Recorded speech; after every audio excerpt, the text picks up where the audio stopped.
You know, I was speaking to the head of Mexico because I complain constantly about people pouring in. Now our border is the strongest border we've ever had. We've gone from the worst border ever in history to the strongest border.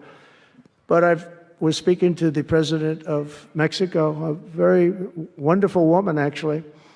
And I said, we were talking about drugs. You can't let people come through your country and come into the country. You know, I was not that nice, but they understood what I was saying.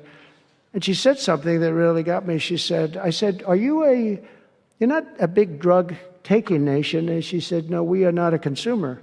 And I said, a consumer, what an interesting word. We're not a consumer nation. We're not a consumer of drugs. I said, what an interesting, and why is that? She said, well, we have very strong family values. I said, but we do too. We do too. We have very strong, our families are devastated by what's happening with fentanyl, and China will not be we're going to make a deal with China. They were not letting that happen anymore. And I had a deal, by the way, before I left. I had a deal with President Xi where they were going to give the maximum penalty to anybody making fentanyl and sending it into the United States. And their maximum penalty is the death penalty, and it would have stopped. But when the election turned out to be a rigged election, but that's okay. When an election turned out to be it was an election that shouldn't have happened. All the things that happened. I'll give you an example. We wouldn't have had October 7th, Israel attack. We wouldn't have had Ukraine and Russia fighting. We wouldn't have had inflation. We wouldn't have had all of these things that, happened. But in speaking with her, she said about family values, I said, well, you're not really saying anything there because we have great families too. We have great family values. She said, plus we advertise a lot. I said, ooh.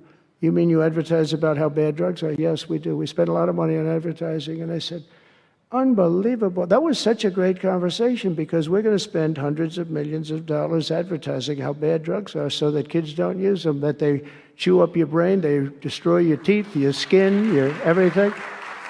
And I thanked her for that. I make so many calls and I never learn anything from anybody. I know everything and I never learn anything from anybody. And I spoke to this woman. As soon as she said it, she didn't have to say exactly what. I said, exactly. What a great idea.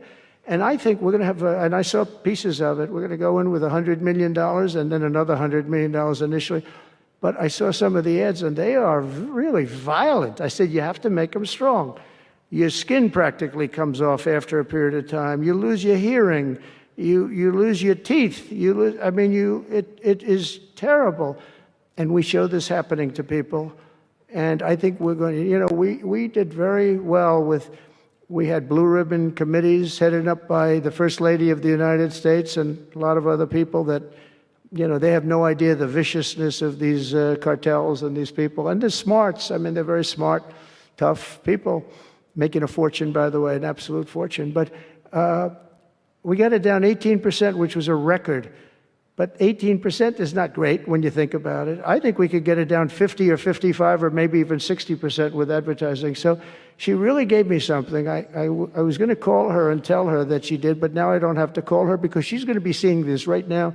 So to the President of Mexico, thank you very much. I appreciate it. But we're going to do a great advertising campaign saying how bad it is, how drugs are so bad for you.